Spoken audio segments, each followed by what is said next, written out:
Olá!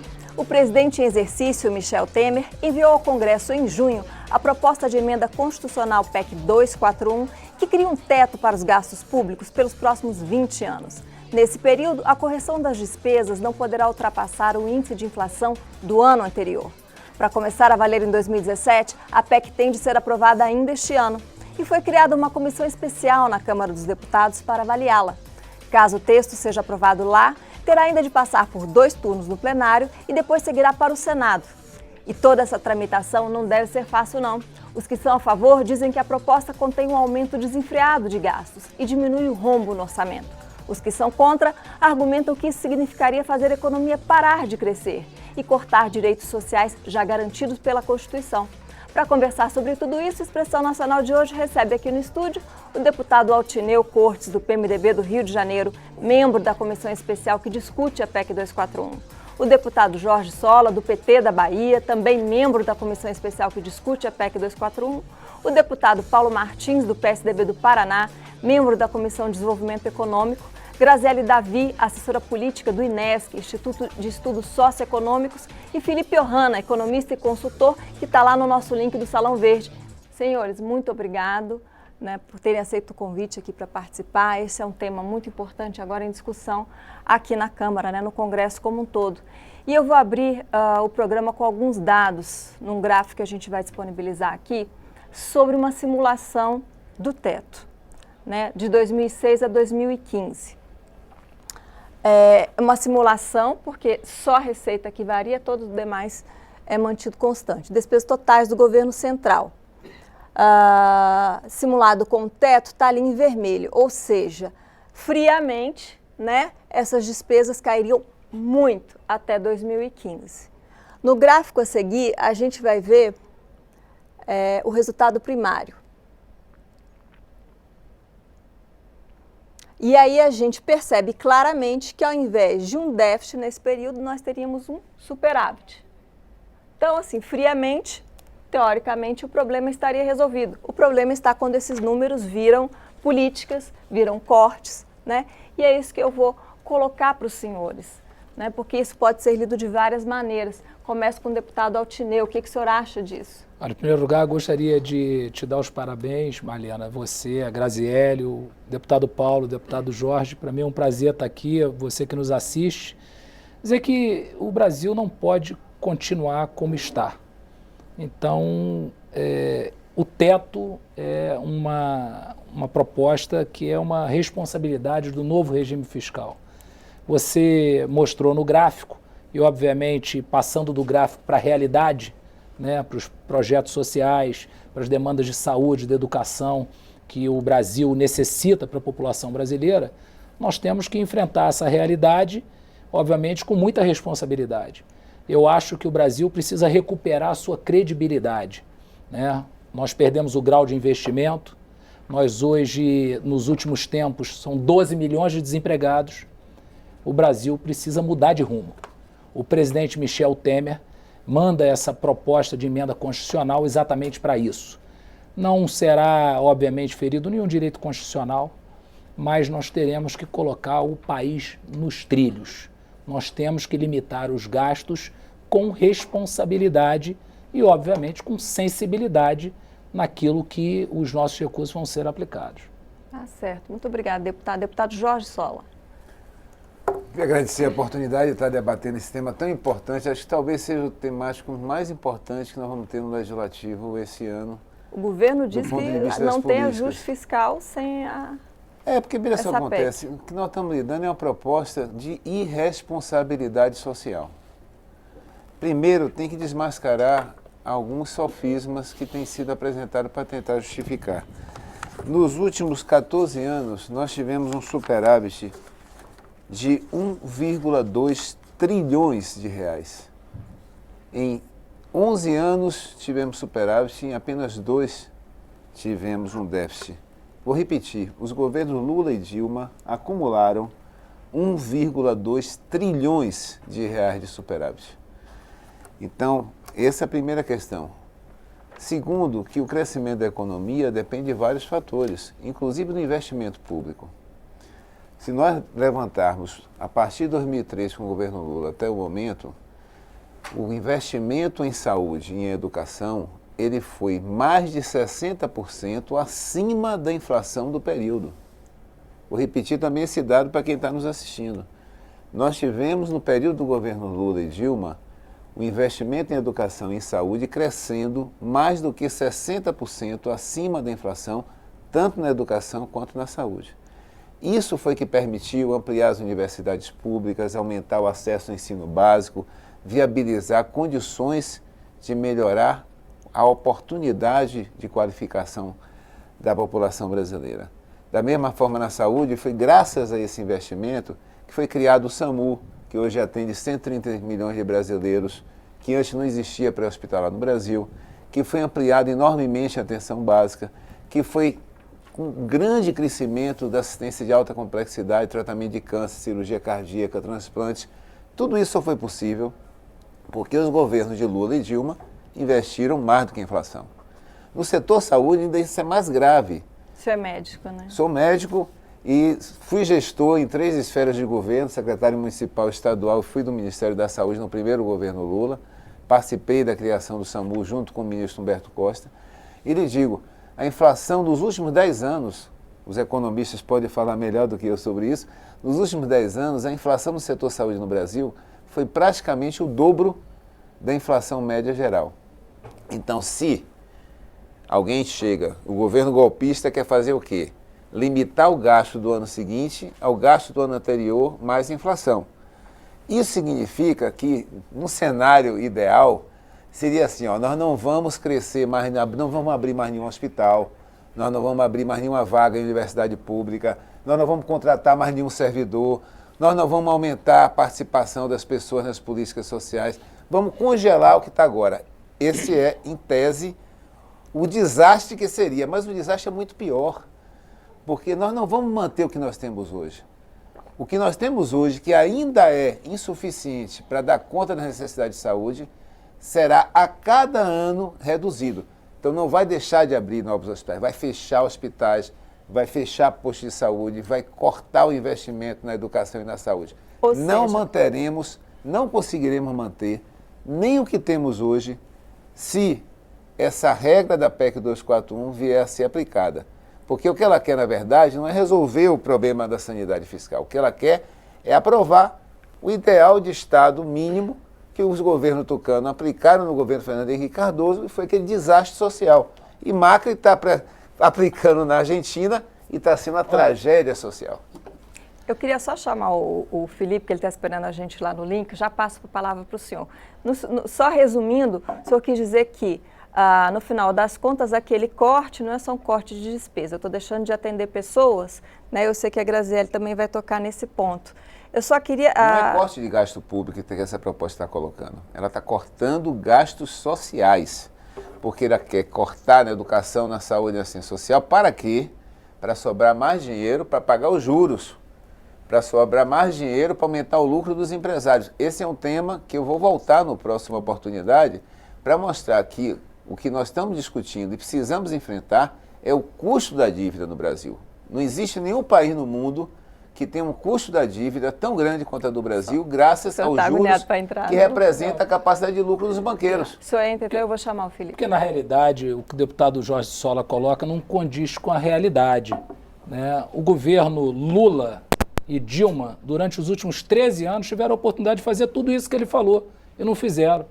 No final, tiveram 12 milhões de desempregados, o país com as contas completamente descontroladas, né? O discurso do PT é um discurso de golpismo, isso não existe. A população brasileira foi às ruas, mas existe os poderes constituídos fortes, o Supremo Tribunal Federal, o Congresso Nacional, o Senado Federal. Então esse discurso de golpe, nós temos que botar a casa em ordem. O PT teve 13 anos para fazer isso, gerou 12 milhões de desempregados e agora não quer colocar o trem no trilho. Limitar gastos não é gerar nada em benefício de empresários. Limitar gastos é responsabilidade fiscal. É a gente reconhecer que nós precisamos colocar a casa em ordem, recuperar o grau de investimento para o país poder pagar juros mais baratos. É isso que a gente tem que fazer.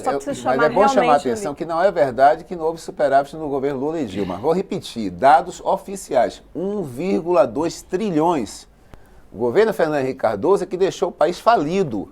Deixou o país com o maior desemprego da história. Não é a realidade atual. Nós estamos recuperando o crescimento desde o ano passado, os indicadores econômicos apontam isso. Deputado, eu realmente preciso chamar o link. E vamos conversar depois lá sobre a questão do desemprego, que tem dados interessantíssimos para a gente Vamos pegar dados da saúde e educação ainda. Felipe, apostos aí? Tudo bem.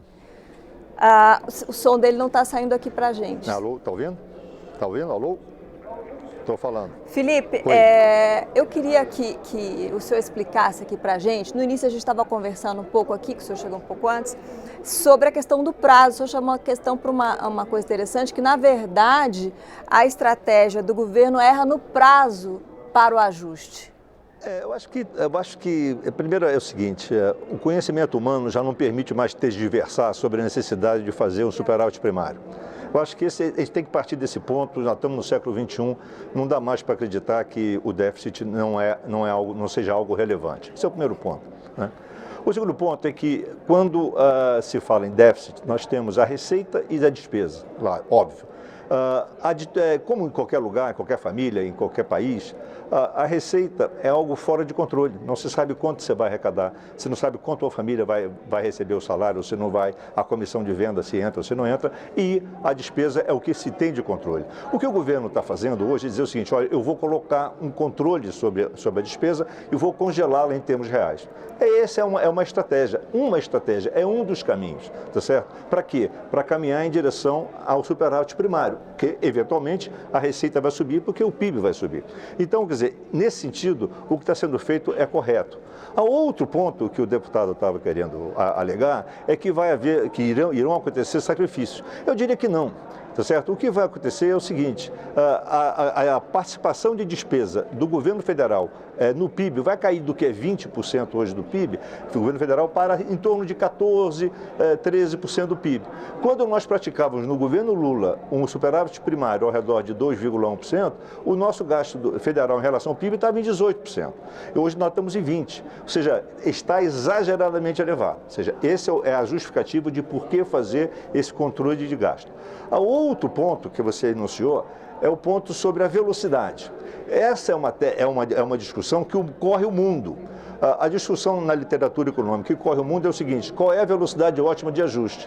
Nas minhas contas, o ajuste fiscal que será propiciado pelo congelamento de gastos, na maneira que a 241 propõe, é muito lento. Tá certo? Ou seja, nós estamos um déficit em 2016 de 2,99, vamos cair para 2,77 ano que vem, depois para 2,38 e, eventualmente, a sociedade brasileira chega num cansaço de ajuste. Ou seja, é necessário, a meu modo de ver, fazer um ajuste mais rápido. Mas não é possível porque os cortes são muito delicados, etc. O governo Fernando Henrique Cardoso, em 1999, fez um ajuste fiscal de 1,6 pontos de percentagem do PIB. Ele saiu de 0,5 para 2,1. O Brasil já fez isso. A Irlanda fez um ajuste fiscal no ano de 2010 que saiu de 29% de déficit, 29% do PIB em déficit e no ano seguinte estava em 9%. Houve um corte de 20%. E a Irlanda, sabe quanto tempo ela ficou em recessão? Nenhum ano. Ela saiu crescendo todo o tempo. Isso para dizer o seguinte, o ajuste fiscal traz credibilidade. Agora, sobre o gasto social em saúde ou o gasto social em educação, essa é uma prerrogativa dos parlamentares. Eles podem colocar todo o teto em saúde, nada impede. Façam isso, sabe? Agora vão ter que cortar outras despesas. Governar é isso, é apontar prioridades. Certo. Deputado Paulo Martins, eu sei que o senhor defende um Estado menor, né? Como é que o senhor vê os dados e a declaração aí dos deputados e do economista? Eu vejo, primeiro, um prazer estar aqui, obrigado pelo convite na companhia de vocês para debater um tema tão relevante. Eu vejo essa uma oportunidade muito interessante da gente debater realmente o tamanho e o real papel do Estado no Brasil, se ele já não atingiu um tamanho limite, se dá para avançar mais, se é preciso reduzi-lo, que os índices mostram aí que nós temos uma carga tributária já elevada, que gera um sufocamento da economia, que vai gerar um entrave da economia, menos arrecadação. A gente entra num ciclo vicioso de forma negativa e temos que enfrentar isso. O Brasil tem aí um histórico de crescimento da concentração da riqueza na mão do Estado nos últimos anos, né? Há um trabalho do professor Samuel Pessoa, professor Mansueto, demonstrando isso, né? Que a concentração na mão do Estado, a renda na mão do Estado, ela cresceu aí cerca de 184% de 2001 para cá, enquanto na renda privada cresceu apenas 103%. Ou seja, há uma transposição aí do dinheiro que é gerado no privado, porque o Estado não gera nada, nas mãos do Estado, e o Estado, ele como um caráter concentrador, ele tende a gerar desperdícios. E a gente tem que pensar nisso, tem que racionalizar isso para que não sufoquemos a economia, para que a gente deixe a iniciativa privada também cumprir o seu papel, gerar emprego, desenvolvimento, e também o Estado cuidar daquilo que é inerente a ele cuidar, sem causar traumas demasiados. Não entendo que esta proposta do governo venha a colocar maiores sacrifícios, como ao contrário do que o deputado Sola tem colocado, estabelecer um limite, ou seja, em algum lugar tem que parar, porque do contrário o final é trágico sempre, né? Não é assim que funciona, o recurso ele é escasso, isso é um conceito básico de economia, há escassez de recursos e a gente tem que trabalhar a respeito, considerando isso. Portanto, acho que essa é uma grande oportunidade e, de antemão, digo que não vejo o texto com maiores problemas, porque ele não especifica que vai tirar dinheiro de saúde, da educação, de nada. Apenas é um gasto geral. Tem um problema com as vinculações, né? Claro, aí sim. Mas a gente tem que trabalhar com isso. E a respeito de números, veja, pode ter ocorrido o superávit no governo Lula, mas a dívida pública explodiu também. No último ano, por exemplo, a dívida pública teve um salto de quase 29%, se não me engano. Está em 67,5% do PIB. Então, esse é o índice de relação ao PIB, mas eu digo a evolução de ano, né? Nós estamos aí com quase 3 trilhões de dívida pública. Então, a gente olhar para esse número... 4,03 trilhões, dados do Banco Central de abril. Eu estou desatualizado, ou seja, pior do que eu consigo enxergar. Então, a gente, diante desses números, não tentar travar aí um debate intelectualmente honesto e responsável a respeito, aí estaríamos sendo irresponsáveis. É porque é difícil, né? As perspectivas são muito diferentes. Um país interessante, vocês falaram da dívida pública no Brasil, a Espanha tem a dívida pública de 99% do PIB. 50% a mais do que a dívida brasileira. O problema não é a dívida. É sim, a Espanha está errada também. O problema é o custo da dívida. Também. O custo da dívida na Espanha é 2,7% do PIB. O custo da dívida brasileira é 8,5%. A Índia tem uma dívida igual ao do Brasil. Precisamos consertar No entanto, o custo da dívida indiana é metade do custo da dívida brasileira.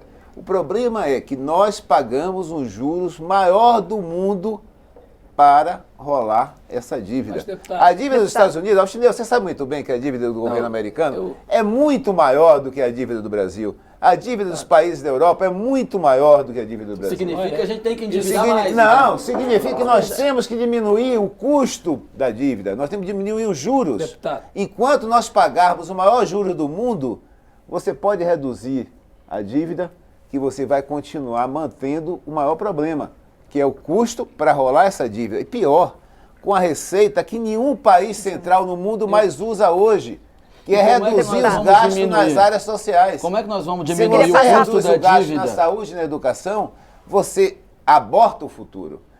Graziele, usar o exemplo de uma família que reduz sua capacidade de gastos, a primeira coisa que a família não faz não é tirar o filho da escola, não é deixar de pagar passagem para o filho ir para a escola, não é comprar o medicamento para salvar a vida da criança. Esse não é o primeiro gasto que se corta. E o governo golpista está fazendo isso. E é golpista mesmo, Alchineu. Que rasgou a Constituição, tirou a presidente eleita honesta e botou o Ministério de Corruptos. Queria que a senhora falasse agora o que a senhora acha. Bem, boa noite. Prazer estar aqui com vocês e com essa discussão acalorada. Eu acho que um tema tão importante para a sociedade tem, de fato, que ser feito dessa forma.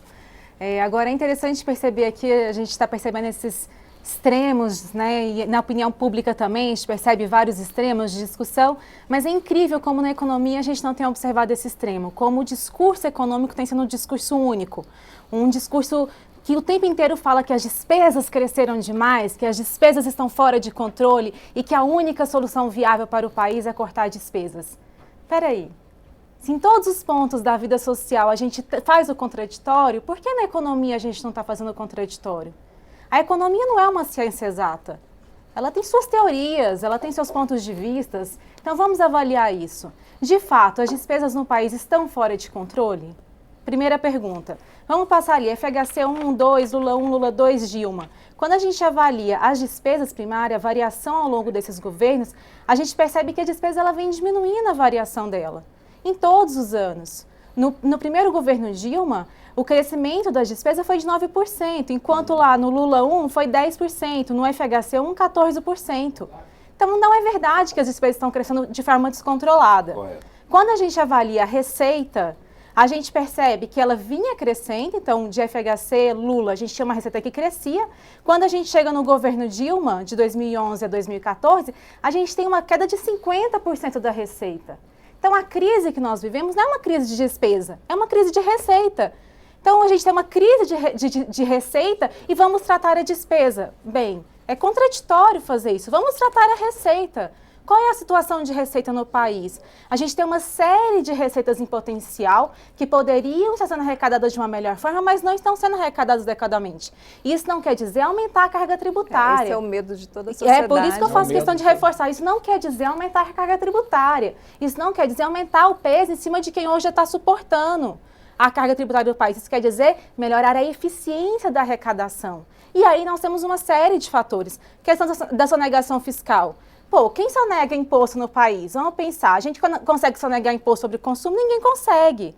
Então, se 50% da tributação é sobre o consumo, que afeta muito mais pobre e classe média, a gente tem a conclusão que pobre e classe média não sonega. Apesar disso, nós temos 40, 50 bilhões de reais sonegados anualmente. Quem está sonegando? Vou falar, são 2 tributos principais, IPI, indústria.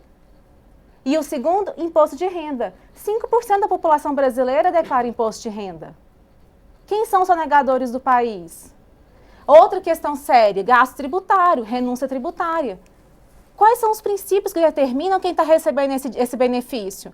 Estão recebendo privilégio sem retorno para a sociedade. 2014 foram 450 bilhões de reais de gastos tributários. Vamos agora para a questão de elisão fiscal. Quanto está saindo do país em elisão fiscal? Se a gente pega a Vale, por exemplo, uma grande multinacional, ela está evadindo dinheiro para paraíso fiscal a um nível altíssimo e está sonegando 40% de tributos só da CEFEM. Isso sem falar no imposto de renda da pessoa jurídica e CSLL, que deveria, por exemplo, tá financiando a Seguridade Social. Então, vamos tocar no ponto em que é o ponto mais importante. Ou seja, reter o que está vazando, né? O economista Felipe pediu para entrar agora, ele tem uma colocação para fazer. Felipe?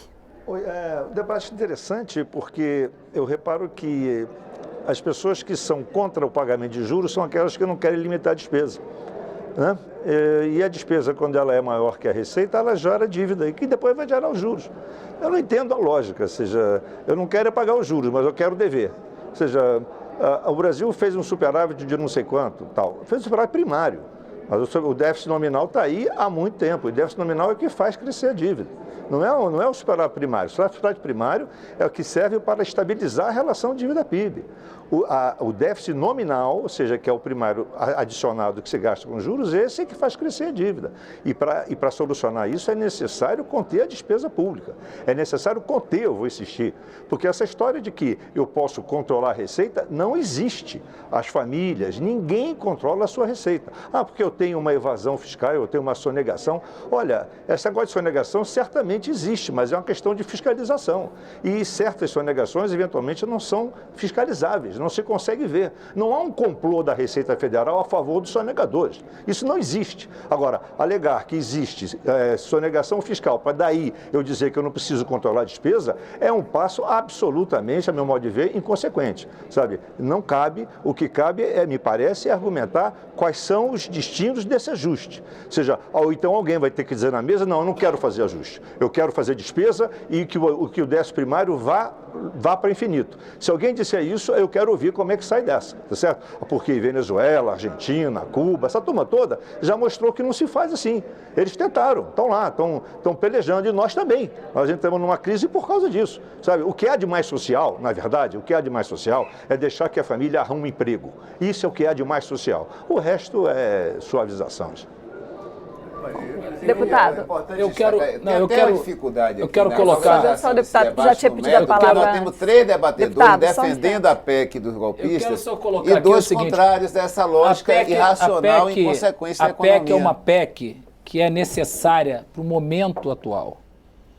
O deputado Sola foi meu companheiro na CPI da Petrobras, onde a gente investigou o maior escândalo de corrupção da história, talvez do planeta Terra, né, que foi feito pelo governo do PT. Que trouxe, vamos entrar nessa discussão, mas que trouxe o país a essa situação de 12 milhões de desempregados. Eu concordo com a Grazielli quando ela fala sobre a Receita. Eu concordo com isso. Mas acontece que não dá para a gente fazer uma revolução na Receita, esperar fazer essa revolução da Receita, para a gente estancar agora o problema grave que a gente vive. Nós precisamos limitar o gasto, o aumento da despesa do gasto público, né? Exatamente, o deputado falou aqui, eu concordo com ele. Os últimos 13 anos, o governo do PT esteve à frente do país e nós pagamos uns juros de 8,5%. Quando ele citou, em outros países são 2,9%, 2%, enfim. Nós precisamos cuidar do que está acontecendo agora. Não é talvez pudesse ser o aumento da receita. Deputado, um segundo. A melhor solução, mas como é que a gente vai aumentar a receita? 252 bilhões de reais prontos para ser recolhidos neste momento. Isso é lidar com um infarto agudo imediato. E eu te falo onde está esse dinheiro. Dívida ativa da União, transitado em julgado. Não há mais recurso, não há mais como dizer não. Esse dinheiro está pronto para ser recolhido. Isso é lidar com uma crise imediata. Eu concordo com você, mas eu acho que isso a gente não por causa disso, a gente deva deixar de fazer e trazer agora para recuperar a credibilidade do país, limitar o gasto público. O presidente Temer, o que ele quer é colocar as despesas do país para que haja recuperar a credibilidade do país. Não, eu gostaria que isso que a gente quer concluir esse bloco. Eu gostaria. E, obviamente, Grazielli, eu acho que você tem razão em relação à receita. O Brasil tem que aumentar a sua eficiência. Isso é fundamental. Fica difícil a gente fazer. Eu tenho que chamar um intervalo agora, porque o tempo realmente acabou. Expressão Nacional vai fazer esse pequeno intervalo, mas volta já já. Aproveita aí para mandar sua participação, que o debate está bom. Pelo e-mail expressãonacional@câmara.leg.br e Twitter @xnacional. Também estamos no WhatsApp, hein? 619962025573. Vai lá que eu estou te esperando.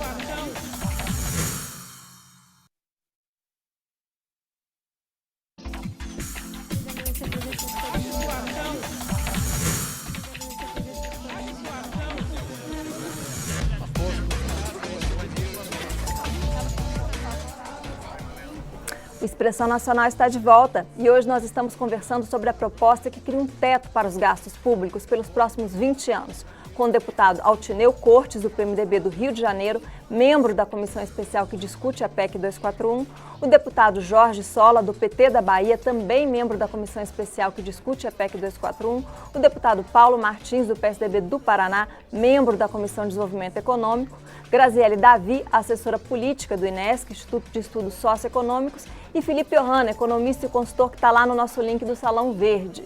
Continue mandando a sua participação que nós estamos esperando.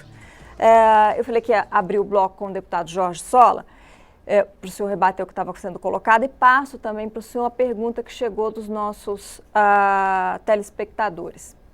Eles estão muito preocupados com a questão do serviço público, né? Eles argumentam que a PEC parece inconstitucional, tem problemas de constitucionalidade e viola os direitos dos servidores públicos.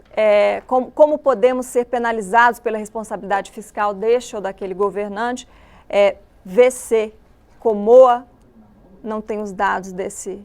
Não, Demócrito Tobias Bevilacqua e Anísio de Recife. Os dois colocam essa mesma preocupação com os serviços públicos, como vão ficar os órgãos carentes de pessoal, ou seja, as pessoas têm medo de pagar o preço do ajuste. Como é que você ouviu essa questão? Então, ao contrário do que o economista que não está no estúdio, mas está fazendo contraponto aqui, o principal opositor, junto com o deputado Altineu, pelo que eu estou vendo, a posição da defesa do Estado do bem-estar social, porque na verdade a discussão é isso. Tem duas concepções de Estado.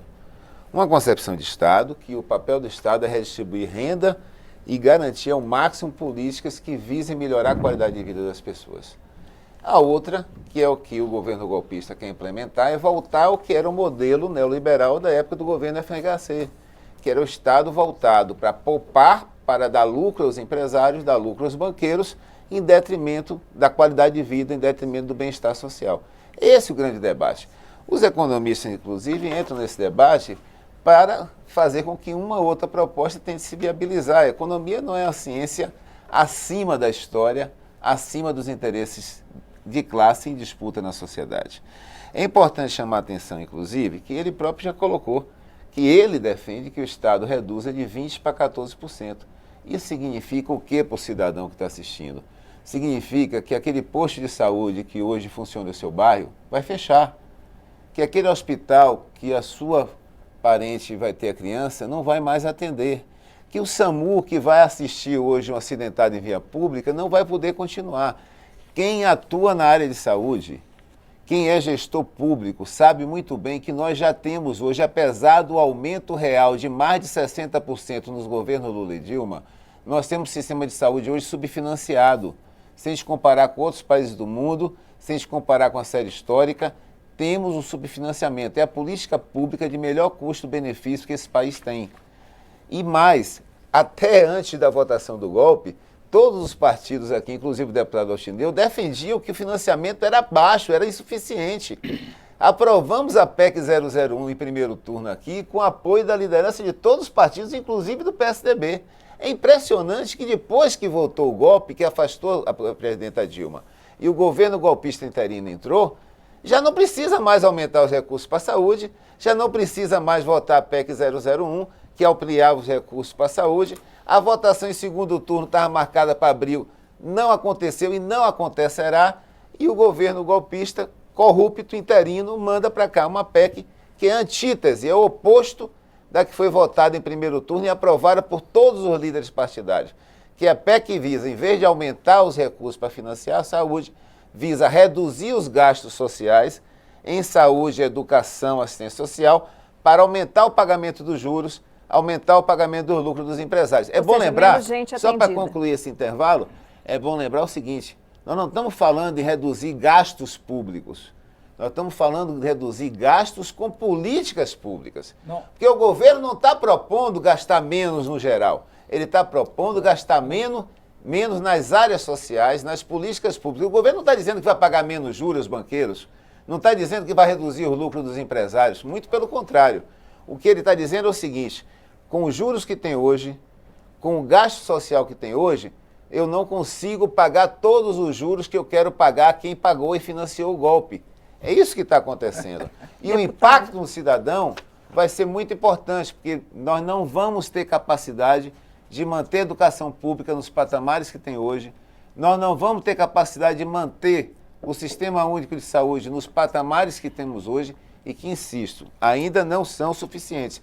E voltando à arrecadação, por que nós não colocamos em pauta e votamos aqui nessa casa cobrar imposto de renda sobre lucros e dividendos, que o Brasil é um dos únicos países no mundo que dá isenção de imposto de renda sobre lucros e dividendos?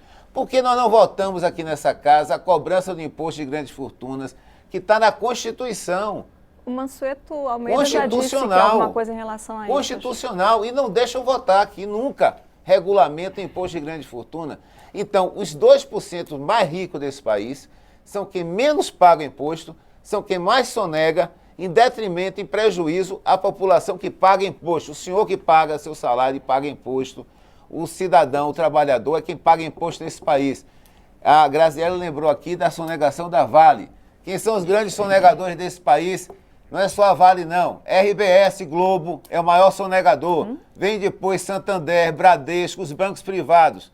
Combater a sonegação é fundamental. Aumentar a arrecadação é fundamental, porque nós não estamos com as despesas aumentando de forma desenfreada. Deputado, Isso não é deputado verdade. quer falar ali. Bom, Deputado Paulo Martins, eu só queria aproveitar a liberdade que estava até falando com a Graziele de citar dados delas para o senhor poder comentar a resposta do deputado Jorge Sola.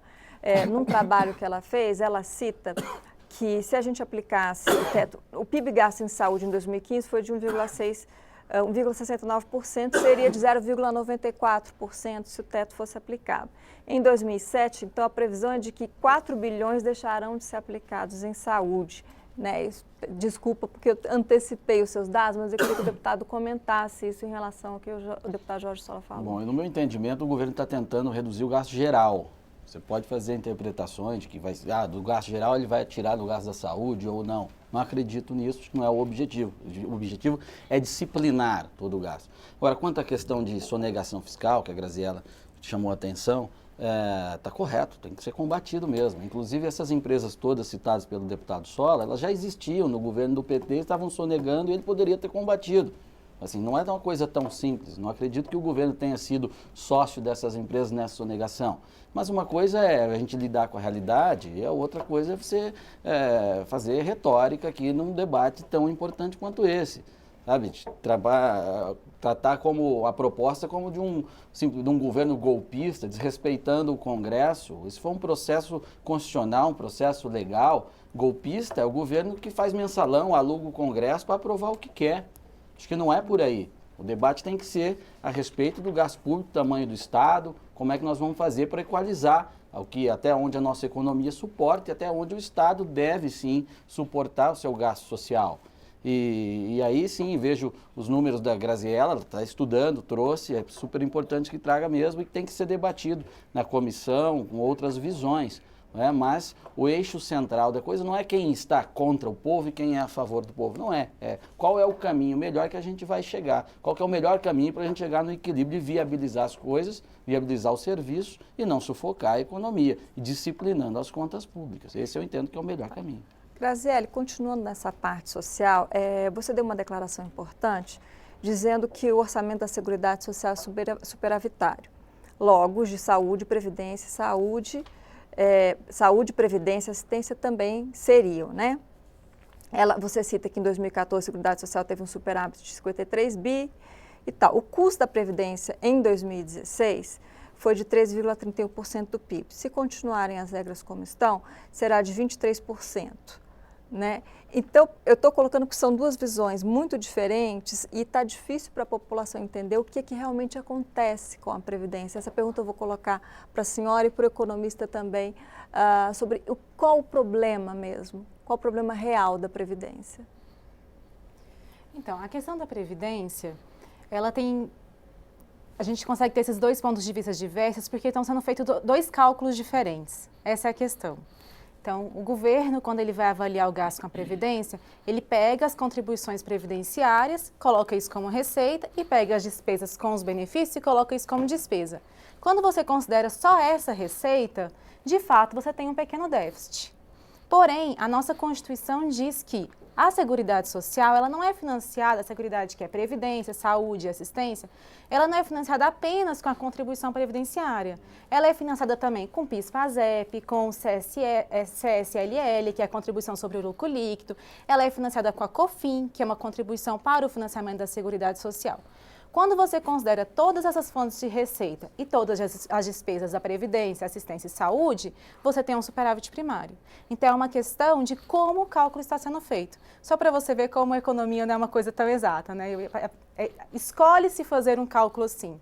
Acontece que tem uma Constituição, ela dita como o cálculo deve ser feito, e é esse cálculo que, então, a gente tem feito e dito que existe um superávit primário. Eu coloquei isso porque o governo coloca como um dos pilares, né? Para fazer o ajuste tem que ser aprovar essa PEC e a reforma da Previdência. A reforma da Previdência também atinge todos os brasileiros. Felipe, eu queria que você falasse a sua visão sobre isso, da Previdência. Qual é o rombo ou não dela também? A Graziele já trouxe os dados dela. Explicou um pouco para a gente como é que funciona. A Previdência, ela tem essencialmente, eu prefiro dar um nome certo à coisa, é o Ministério da Previdência, que eu sei que está na Fazenda agora, mas o antigo Ministério da Previdência, quando você olha o lado das despesas, você vê 3 núcleos de despesa ali. Você vê o previdenciário propriamente dito, que é o tempo de contribuição e mais o pessoal rural. Você vê a parte securitária, que são os seguros, acidente, etc, etc. E você vê a parte assistencial, que é o LOAS, que está dentro do Ministério da Previdência também. Então, se você separa esses 3 núcleos, e se você separar, por hipótese, a aposentadoria por tempo de contribuição e criar um outro ministério para ele, nas minhas contas, esse ministério novo iria exigir uma contribuição de 8% sobre a folha de pagamento. 4 para o empregador, 4 para o empregado. Nas minhas contas, podem estar errados, certo? De tal sorte que o problema previdenciário ficaria resumido à parte de seguros e à parte de assistência social. É aí que está o problema. Agora, sobre a conta que a senhora anunciou, incluindo a contribuições do COFINS, etc., não está certa, não. Quer dizer, mesmo depois de incluir todas as contribuições, há um déficit de 12 bilhões. Ou seja, o Ministério da Previdência, ainda depois de incluir os tributos, tem um déficit de 12 bilhões. É claro que não é colocando todos os tributos lá, porque a COFINS tem utilização em outras áreas, agora na saúde. Mas hoje o déficit, depois de considerados os tributos, é na ordem de 12 bilhões, certo? Quer dizer, então, me parece que a Previdência precisa ser mais bem entendida. O que não acho que é cabível é tentar se desestruturar a Previdência por tempo de contribuição para que este segmento gere um excedente, por se aposentar muito mais tarde, para financiar os demais que são assistenciais e de seguro. Quer dizer, eu acho que o Brasil precisa encarar de frente esse problema. Nós queremos ter uma assistência social, nós queremos ter um seguro social, então tem que achar a maneira de pagar por isso. E deixa o aposentado, por tempo de contribuição que contribui, fazer a sua parte em separado, tá certo? Essa alíquota vai subir? Vai. Por quê? Porque no futuro terão menos pessoas contribuindo do que aposentados. É verdade.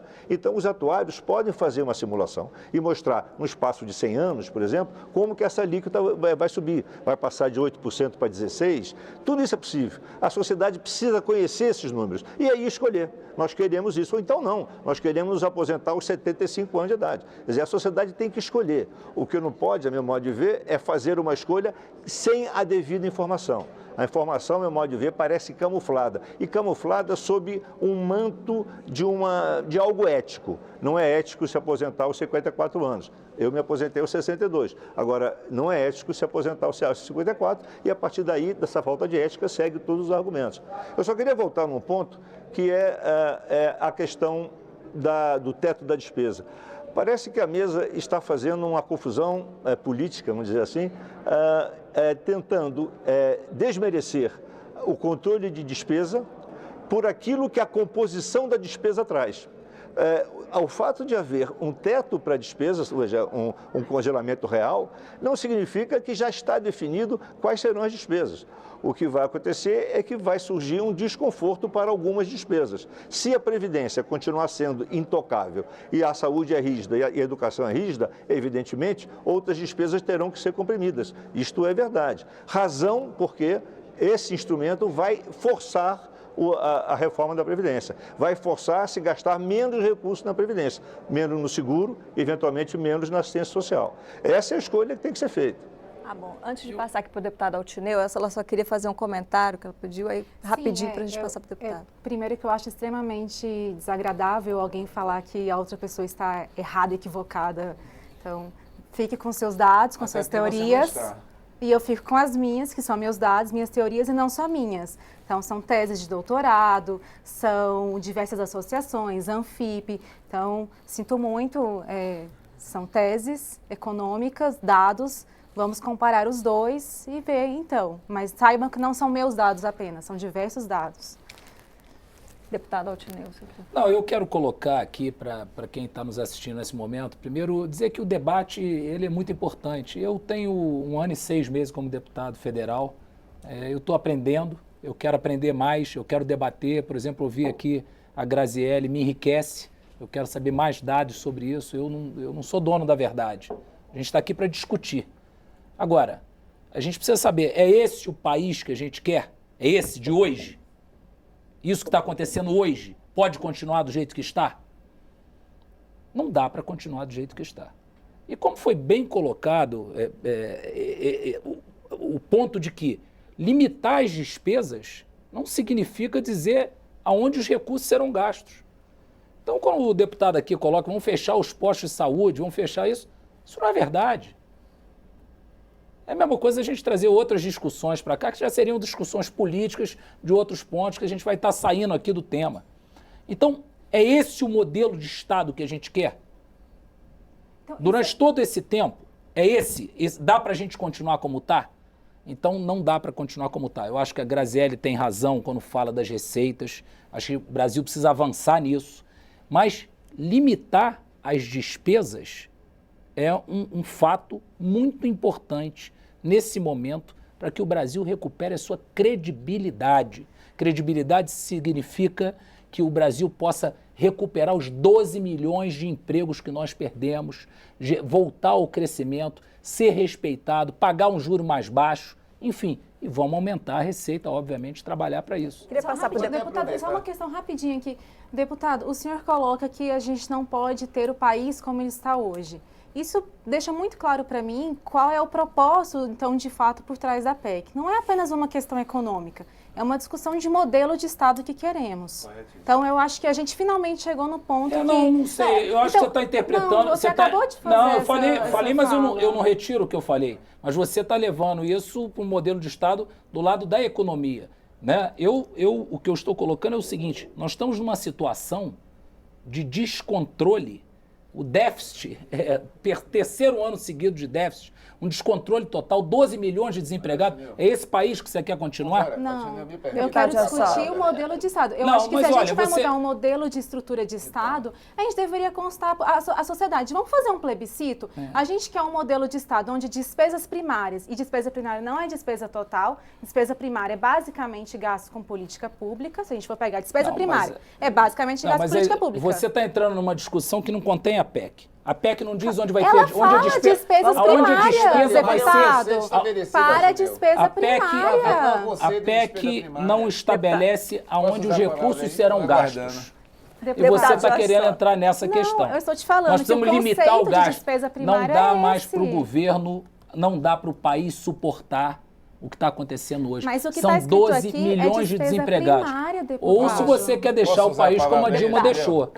Deixou pra gente. Você quer deixar do jeito que está? Eu não concordo. Acho que o povo brasileiro também não concorda. Felizmente que o governo que a Dilma deixou é infinitamente melhor do que o governo Fernando Henrique deixou. Deixou o país quebrado. Fernando Henrique. Não, mas vamos comparar. O Brasil está um caos hoje. Você vai o presidente Temer está aqui para a gente avançar. Eu ouvi você desculpa, falar. Deputado, desculpa. Eu ouvi você falar. Gostaria que minha palavra fosse assegurada, por favor. Desculpa, quero te pedir desculpa. Nós temos que falar de Fernando Henrique Cardoso, porque nós temos que comparar o modelo neoliberal que Fernando Henrique implantou, que deixou o país, me permita falar, colega, por favor, que deixou o país falido, quebrado, com dívida monstruosa e desemprego infinitamente maior do que nós estamos vivendo hoje. Então tem que comparar mesmo. O governo que a presidenta Dilma está deixando é infinitamente melhor do que foi Fernando Henrique Cardoso. E não é somente pela gestão do dia a dia, é pela concepção de Estado, concepção de políticas públicas que são antagônicas. E aí vamos falar de emprego. Nos últimos 12 meses, me permita trazer um dado importante. As pessoas estão com medo, deputado, eu queria que o senhor contemplasse isso também. Então, muito medo da volta da grande inflação dos anos 80. Eu gostaria que o senhor contemplasse isso. Vamos falar da inflação e vamos falar do emprego, que são as duas coisas mais importantes de serem asseguradas, principalmente para a população que tem mais dificuldade em garantir o emprego e garantir a renda. Nos últimos 12 meses, com esse cenário de perda de emprego, de posto de trabalho, que aconteceu em todas as subfunções da economia, sabe qual foi a única que teve crescimento positivo de posto de trabalho? Foi a saúde. Ao contrário do que apregou, Altideu, que a agropecuária é o que garante a economia, ela tem receita positiva, mas não gera emprego pela automação, pela capacidade hoje de grandes fazendas arrecadarem muito com pouco emprego. O setor saúde foi o único que gerou emprego. Isso sabe com quanto? R$3 por habitante e dia, somando todas as receitas aplicadas de estados, municípios da União. Então não existe política pública no Brasil com custo-benefício tão baixo quanto é a saúde. E isso, é bom lembrar, não é só para garantir as condições de existência das pessoas, não é só para salvar a vida do cidadão, é também para gerar emprego. É bom lembrar que na maior crise internacional, nos Estados Unidos, em 1929, os economistas de então não defendiam cortar recursos para as políticas sociais, não, Chineu. Mas ninguém tá eles saíram isso. da crise, Mas ninguém está defendendo isso. E foi investindo em educação, investindo em saúde. Não. Cortar o Ciência Sem Fronteira, me permita, não, cortar o Ciência Sem Fronteira, como o governo golpista já fez, é cortar na capacidade das gerações que vão nos suceder de ter investimento em educação.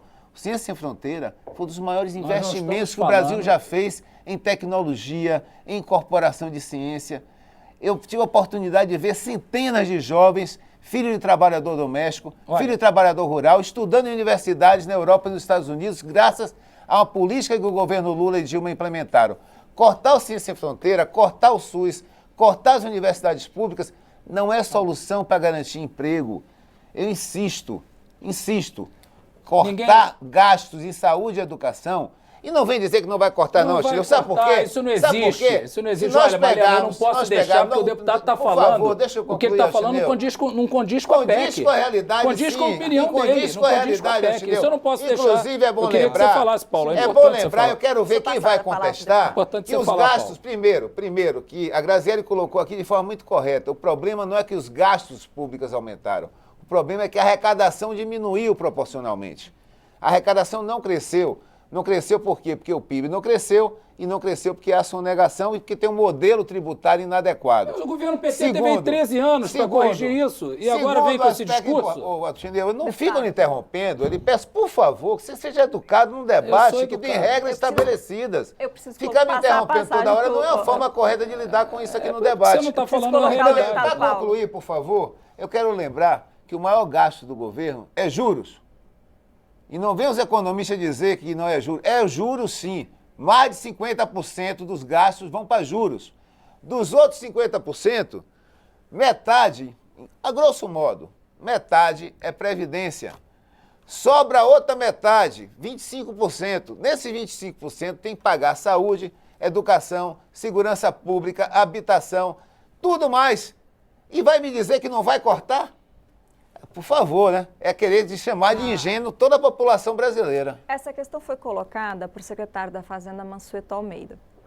Mais ou menos, né, essa questão. E ele respondeu que está na Constituição Federal, que as pessoas também alegam isso, que é inconstitucional porque pode não garantir direitos essenciais como saúde e educação, mais ou menos o que o senhor está falando.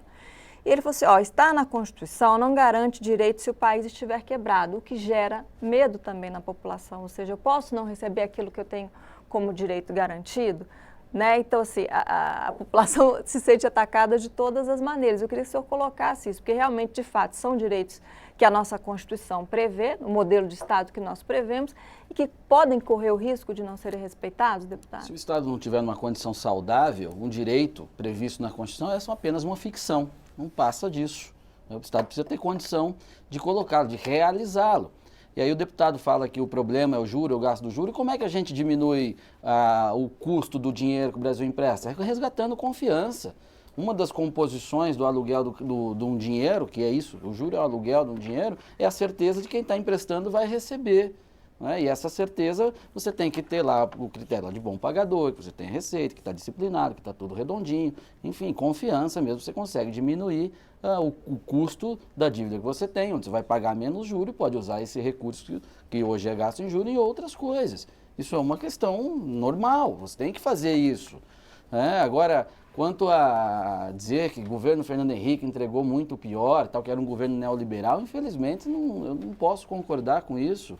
Eu tenho uma visão muito mais liberal do que a média do PSDB e digo, infelizmente, o governo Fernando Henrique não foi neoliberal coisa nenhuma. O governo Fernando Henrique foi um governo social-democrata, disciplinou as contas, é verdade, e trabalhou muito forte na área social, inclusive instituindo os programas que no governo Lula vieram se chamar Bolsa Família, num decreto de 2004, onde foi unificado o Bolsa Escola, o Vale Gás, uma outra bolsa que eu não me lembro o nome agora, enfim, mas o conceito de você dar o dinheiro para a pessoa, para ela comprar o que necessita, conforme o seu discernimento, o seu poder de escolha no seu município, foi no governo Fernando Henrique. Porque o modelo do PT era fazer um prato de comida chegar até a casa das pessoas, sabe-se lá qual o custo logístico disso. Era uma coisa absolutamente racional. O que foi reconhecido pelo próprio governo Lula e então ele tirou, não investiu mais no Fome Zero, que não existe mesmo, você pode procurar, não encontra, e investiu no Bolsa Família, que foi uma decisão correta.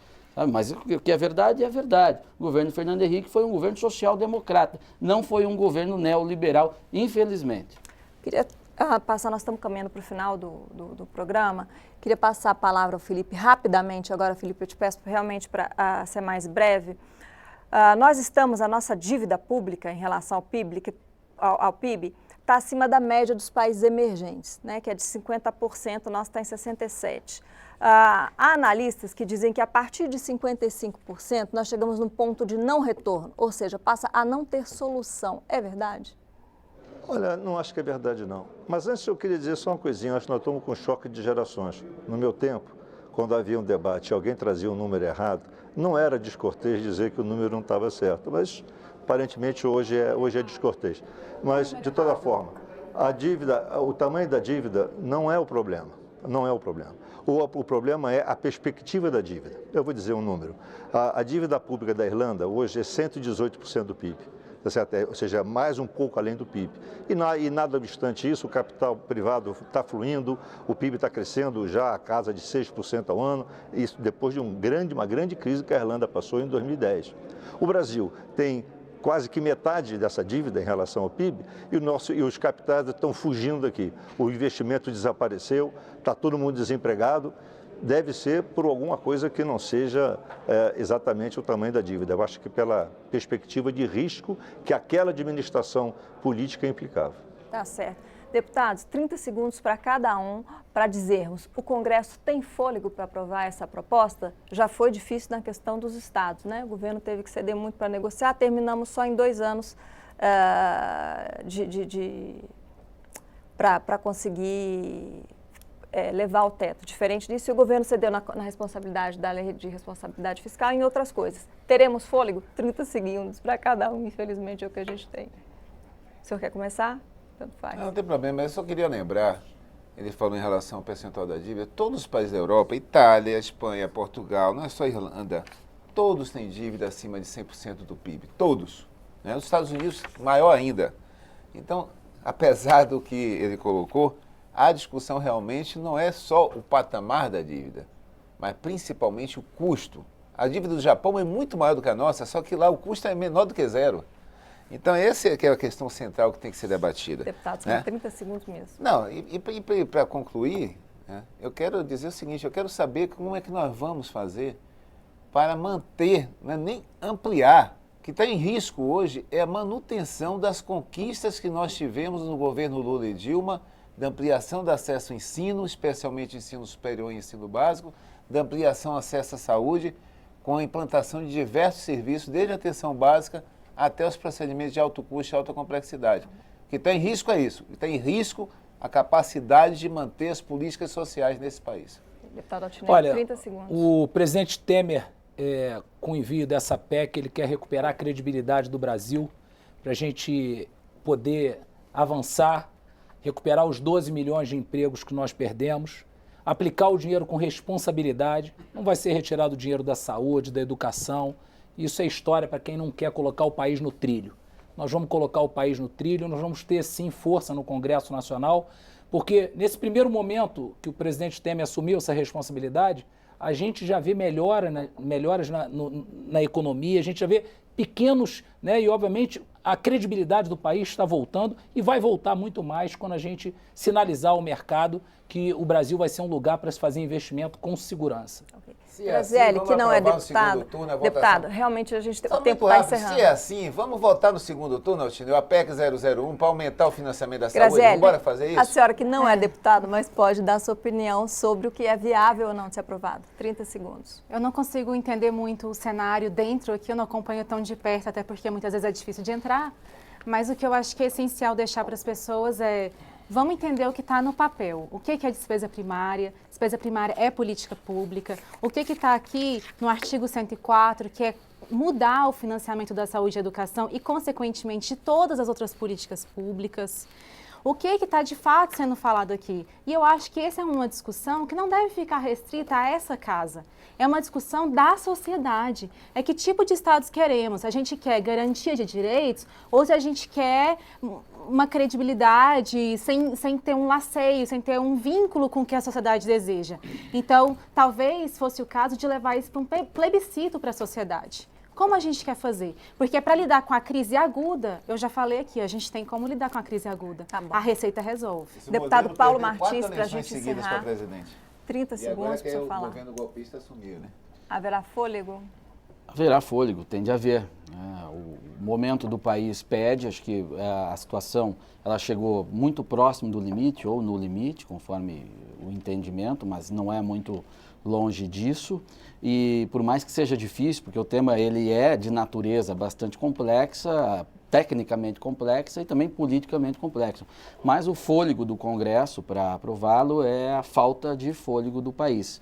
Não há outra alternativa, a não ser a discussão profunda e a consequente aprovação, com eventuais ajustes aqui ou acolá, mas uma aprovação e alguma limitação, uma disciplina nos gastos públicos do Brasil. Ok, senhores, muito obrigada pela participação aqui no programa, aos quatro, ao Felipe, que também ficou ali no link. Eu acho que o debate é um bom termômetro de que realmente a questão não é fácil de ser tratada e há várias formas de olhar. Agradeço realmente a boa vontade de todos estarem aqui, agradeço a você que nos acompanhou aqui até agora. O Expressão Nacional está terminando. Se você quiser rever ou compartilhar este ou qualquer um dos nossos programas, vai lá na nossa página, câmara.leg.br/Expressão Nacional. Nós também estamos no YouTube. Mais uma vez, muito obrigada pela audiência e até a próxima.